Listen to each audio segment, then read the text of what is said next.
was effective in that month time. It was a little over 1 month, I'd say. But the real journey started about 9 months ago, and let me explain. So let me show you guys my screen. If you happen to be watching me on LinkedIn, on YouTube, or on Facebook, you'll see my screen. I don't know that I'll be able to. Oh yeah, I'll be able to show my screen on TikTok as well. So here is this. Nope, that's not it. Sorry, apologies. Okay, so let me just show you guys my journey. So when I look back at my lives, because that's where I was saying everything that was happening, what I was doing, everything. And I got a job, by the way. I am about to work in a cloud security environment. But I want to show you everything I did to get to this point. My background is I'm a cybersecurity GRC person. Mainly what I do have done over the years is governance, risk management, and compliance. Specifically for doing lately in the last few years, it's been vulnerability management, risk assessments, stuff like that. That's mainly what I've been doing across all these different. I mean, I do documentation and poems and all stuff and all. And it's from time to time I've done something completely different. Like I was a security engineer where I put together SIEM devices, and then I was another job where I was a purely a cybersecurity analyst, and that's where I work with Rob Rodriguez, the guy I showed you before, who was my mentor. But let me go back 8 months ago. So when all this started 8 months ago, I talked to this guy right here. Around this time frame, when I talked to this gentleman right here, this is Professor Black Ops. So Professor Black Ops told me, and shout out Larry. Like Larry, I had no idea who he was until Larry pointed. Actually, him and I had been talking in my comments and stuff. I just didn't know. Like him and I had talked before. I had no idea he had a channel and everything. And he talked about AWS. He's an AWS security guy. That's his, that's the kind of stuff he does. So I started watching his videos, and it was very intriguing. I was like, oh, this is okay. I get it. It clicked. And I started watching other people at this time. This is 8 months ago. Like if you look at the tag here, 9 months ago. 9 months ago is when I made this live. Around that time frame, I started getting really, really interested in cloud. And so I start watching religiously start watching a few different content creators who talked about cloud. And Professor Black Ops was one of the main people I watched. So if you guys didn't know, this is Professor Black Ops' channel right here. He's on YouTube. And I believe he's gonna real soon about to make a course and everything. Can't wait for him to release it. Professor Black Ops, if you hear this. But yeah, so him and I have talked a couple times on live, and I watch his videos pretty regularly because I want to learn more about AWS security. And around that time frame, I started studying for AWS test. Another person I watch pretty regularly is this lady right here, Tech with Lucy. Now, I like her perspective on what does the market look like. She used to work for Amazon, and so she talks about being a cloud architect, a cloud engineer, and she's done a lot of that stuff. I think she's from Singapore. I'm not sure where she's from, but she has great content, real clean content, like a legit content creator on YouTube. And so I watch all of her stuff about cloud stuff and being a cloud architect and like what to expect in the market and which direction you should go and that kind of thing, right? Now, if I want to get really in the weeds on AWS, the person I watch the most is this guy right here, Stephen Merrick. This dude has a YouTube channel, but also has a Udemy channel.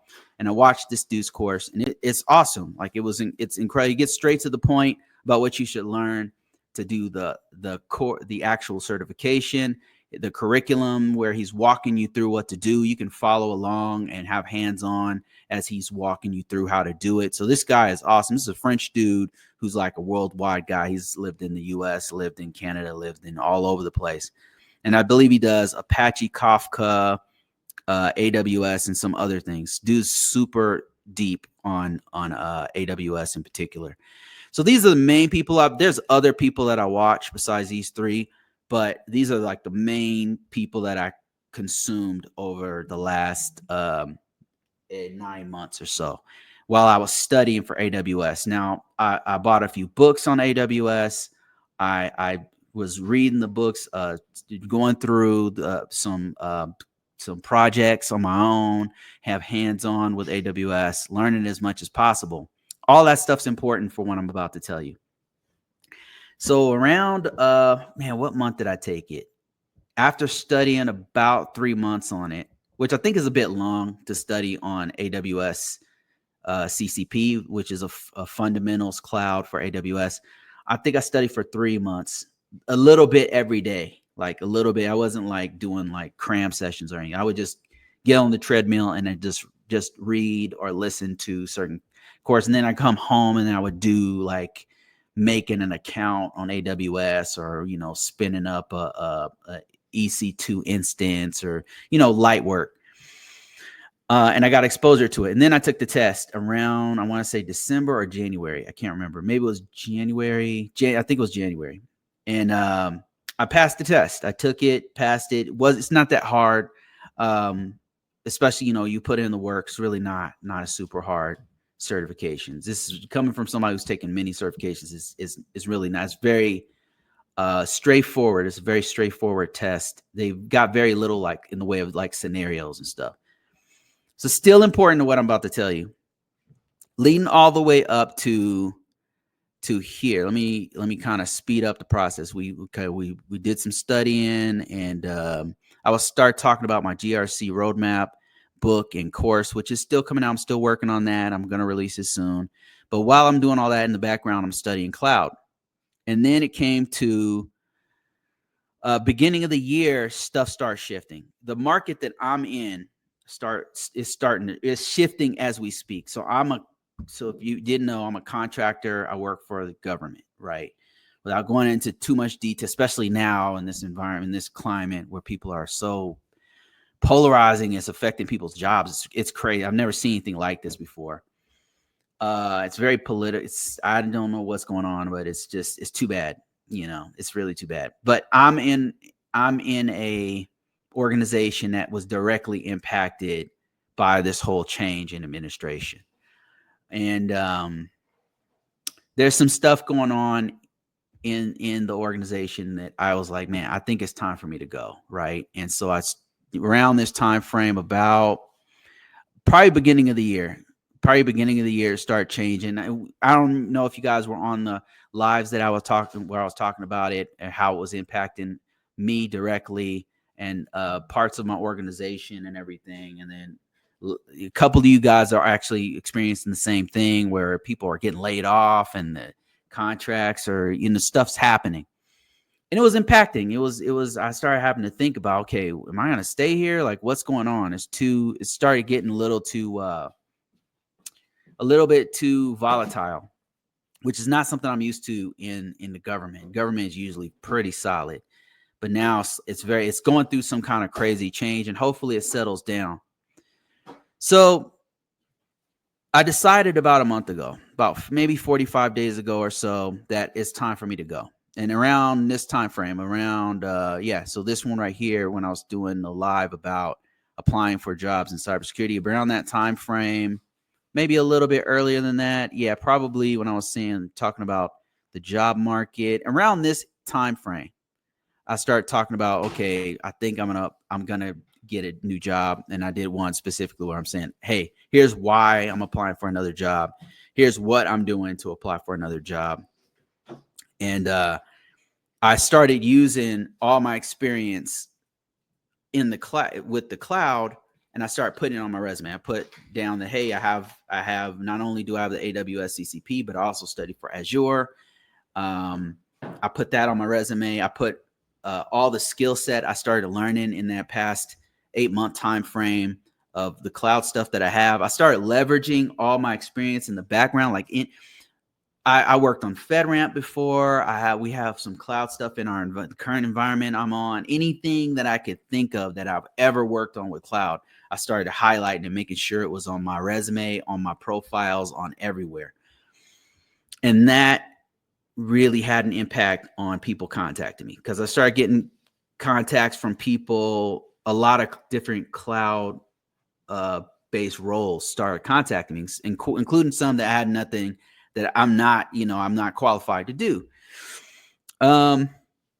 So let me talk to you about the tactic that I used to get this job. So what I did was, number one, just like I always tell you guys, I make sure that I spend time on documenting everything I've done.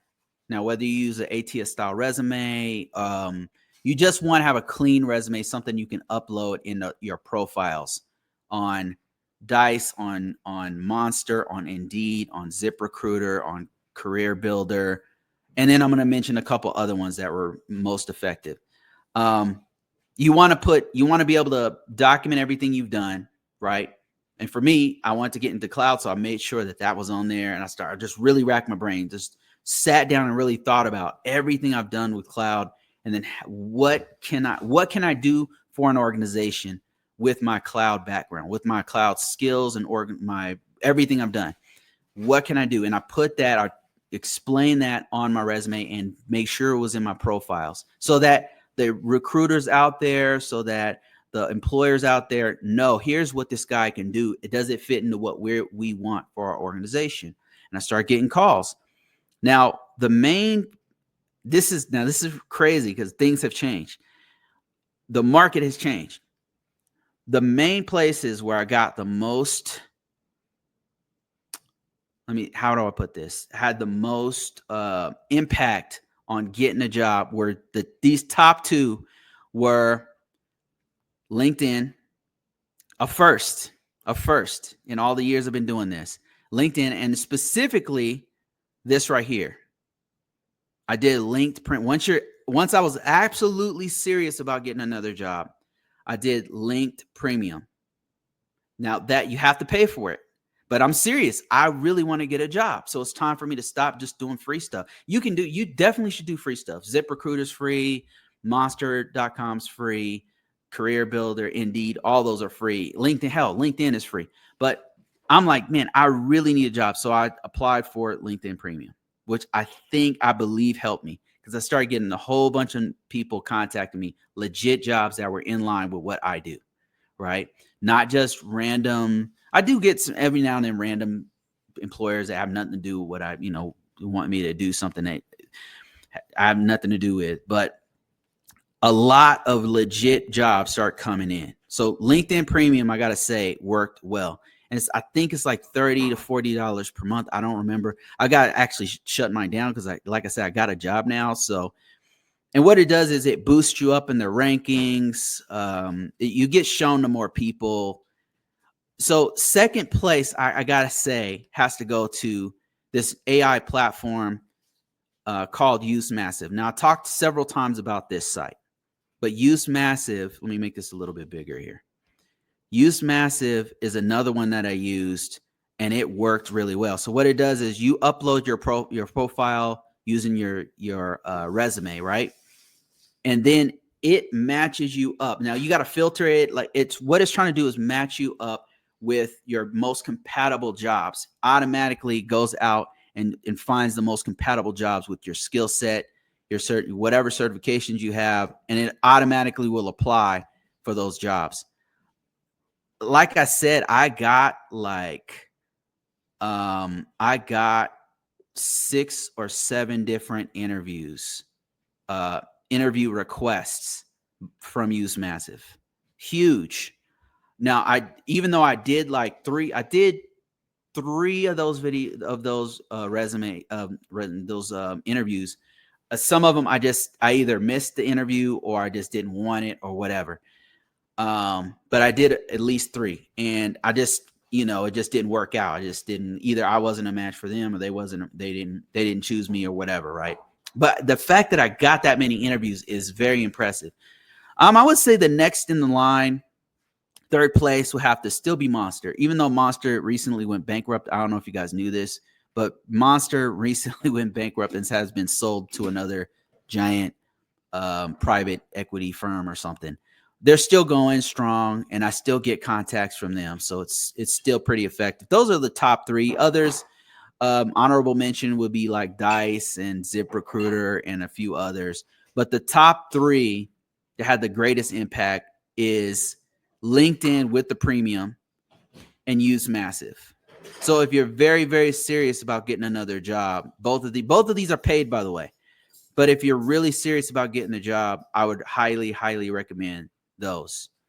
Like I said, my journey on all of this started 9 months ago when I decided I wanted to do cloud. And I just did it. I started doing cloud. Like, it's not enough to just read books. It's not enough to just be knowledgeable of the terms, although you should. Like, absolutely, that's, completely relevant to what if you want to go that way. But you also need to have hands-on. Like, you need to actually, whatever platform you're using, actually do use it. And the more you use it, the deeper your knowledge is going to be. In the interviews, I got maybe 25% of the questions that they asked me, maybe 15% of the questions they asked me were cloud-based. And they were basic enough to where, I really knew them. I could have gone a little even deeper than what they were asking me, but thank goodness I did enough studying to where I was able to just immediately answer the questions, and I knew what they were talking about. And then I knew enough to where I was like, okay, well, I was able to put things together.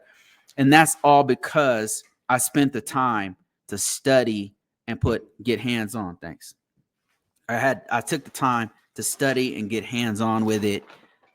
And I owe a lot to the time I spent watching people like Professor Black Ops, Tech with Lucy, and Stefan Merrick. So yeah, that's how I did it. And if I can do it, you can do it. Now, granted, I did use, like Larry saying, okay, let me answer some questions here because these are legit questions. Larry says, did having a CISSP carry any weight, or was the main advantage having cloud related certs? I think for the jobs that I was going after, Larry. So, okay, this is a great question. Okay, I love the question because this is the strategy that I used. I have a certain amount that I want to make, right? So let's start there. There's a certain amount that I want to make, right? And I'm willing to go up and down or whatever. I'm flexible, but I have to stay in a certain range because of my years of experience. That said, I thought to myself, okay, I'm going to have to use a strategy here. I have to leverage the experience that I currently have. I have to use my CISSP. I have to use my 20 years of background.